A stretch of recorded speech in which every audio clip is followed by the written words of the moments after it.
Hello friends, मैं मोनिका, आपकी gardener दोस्त।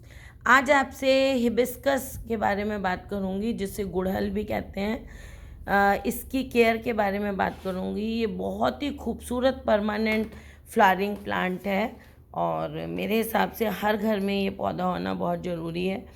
ये इजी टू ग्रो प्लांट भी है और थोड़ी सी इसका हमको पता होना चाहिए कि किस तरह से उगाना है।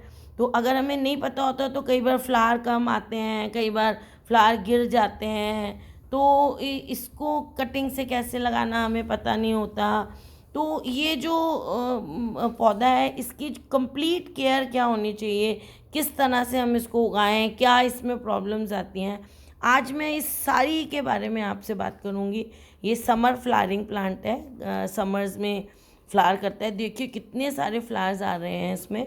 और सर्दियाँ इसका डोरमेंसी का टाइम होता है। फूल ये गर्मियों में ही ज़्यादा देता है, अक्टूबर नवंबर तक देता रहता है। फरवरी मार्च से इसमें फूल आने शुरू हो जाते हैं और बहुत रंगों में आता है। आजकल जो हाइब्रिड वाले जो आते हैं वो बहुत रंगों के आते हैं, बड़े खूबसूरत शेड्स में आते हैं। लेकिन सबसे आसान जो होते हैं वो देसी वाले आप लगाएं। तो चलिए फिर शुरू करते हैं। ये जो प्लांट है ये उस बड़े वाले प्लांट का की कटिंग से बनाया हुआ है। ये देखिए, इसका फ्लावर देख के आपको पता चल जाएगा कि ये उसी प्लांट की कटिंग से बनाया हुआ है। और अभी मैंने इसको पानी दिया है, पत्तियां इसकी थोड़ी ड्रूप हो रही थी, तो अब पानी दिया है। अब ये धीरे धीरे खड़ा होगा और गमले में लगा हुआ है ये।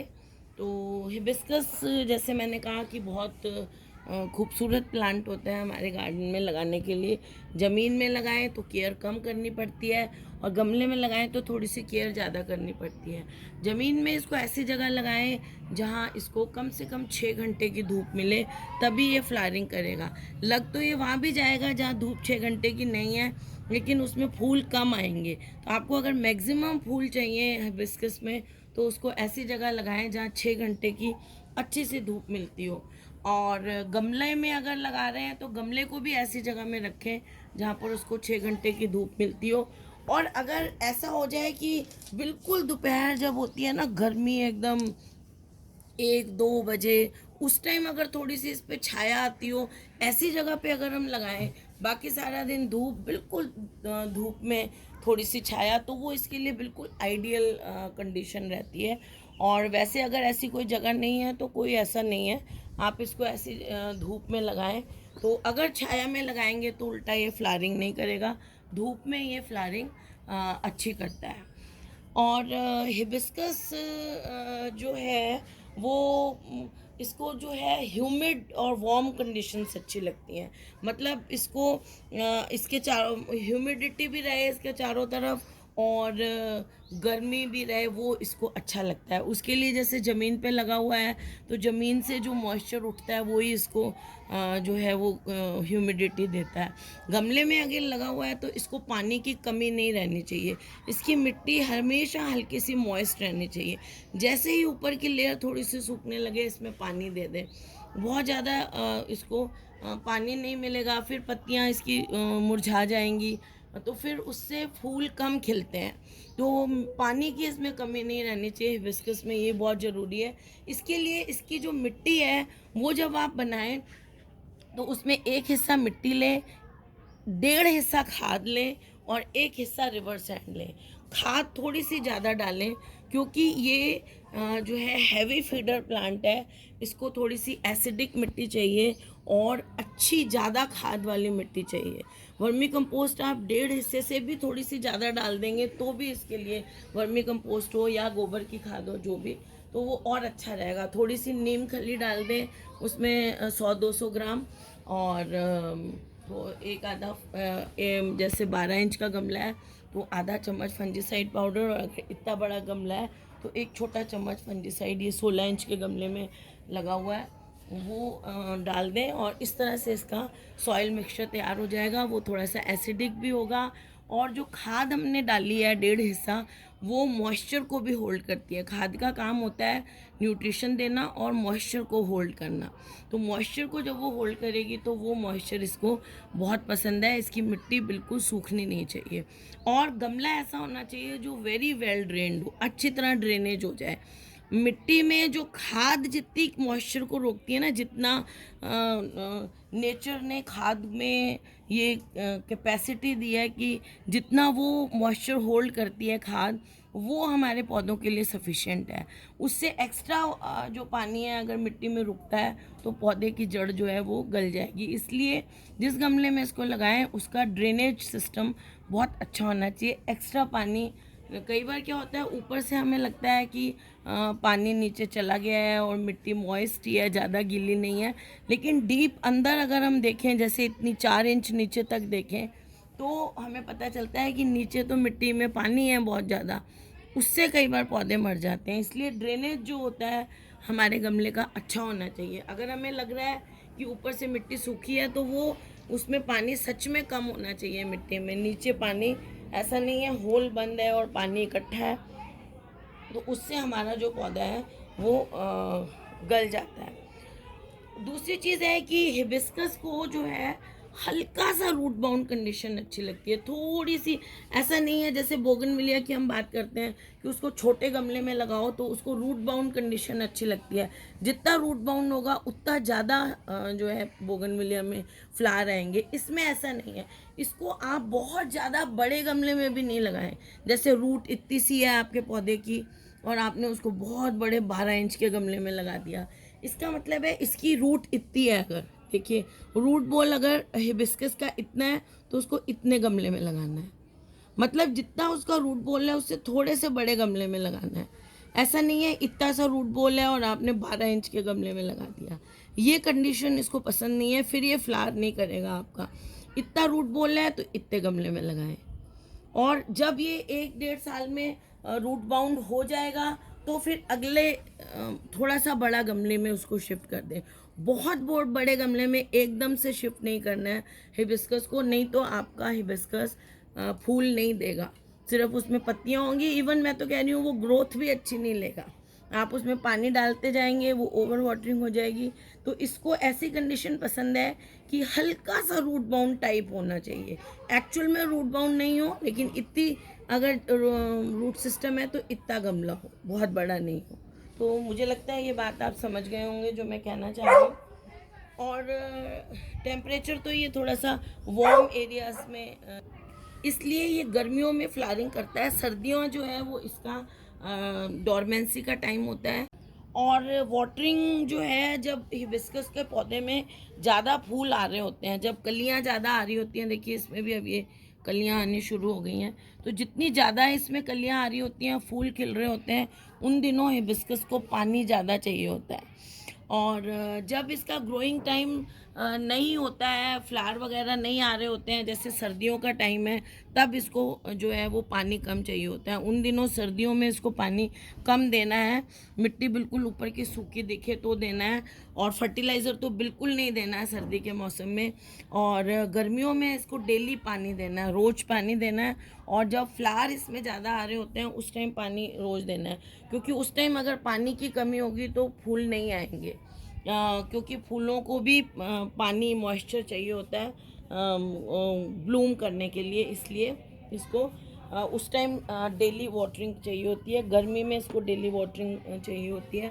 और गर्मियों में तो सुबह के टाइम अगर आप इसको जो है पानी दें तो थोड़ा सा नहला भी सकते हैं साथ में, मतलब इस पर फ्लावर पानी जो है वो मिस्टिंग भी कर सकते हैं, वो बहुत अच्छा रहता है। और विंटर्स में तभी देना है जब मिट्टी ऊपर से आपको सूखी दिखे टच करने से। ये और फर्टिलाइज़र की मैं बात करूँ तो ये हैवी फीडर प्लांट है, इसको महीने में 2 बार लिक्विड फर्टिलाइज़र दें आप, और 2 बार तो लिक्विड फर्टिलाइज़र दें अगर गमले में है तब की बात करनी हूँ। ज़मीन में तो क्या होता है जड़ें ज़्यादा डीप चली जाती हैं तो बहुत ज़्यादा महीने में 1 बार थोड़ा सा सूखी खाद दे दें तो चल जाता है। तो गमले में अगर आपका पौधा है तो इसको फर्टिलाइज़र ज़्यादा देना पड़ेगा। महीने में एक बार तो आप 1 मुट्ठी या 2 मुट्ठी वर्मी कंपोस्ट या गोबर की खाद अच्छी सड़ी हुई दे सकते हैं। उसमें थोड़ा सा नीम खली मिला लें, 2-4 चम्मच, वो महीने में एक बार दे दें। और 15 दिन में एक बार इसको लिक्विड फर्टिलाइज़र देना पड़ेगा। वो लिक्विड फर्टिलाइज़र NPK 90-90-19 भी हो सकता है, और गोबर से बनाया हुआ लिक्विड फर्टिलाइज़र भी हो सकता है, जो मैं दिखाती हूँ आपको और मैं देती भी हूँ। तो ये जो है वो फर्टिलाइज़र इसको ज़्यादा चाहिए। सिर्फ सर्दी में इसको फर्टिलाइज़र नहीं देना है आपको।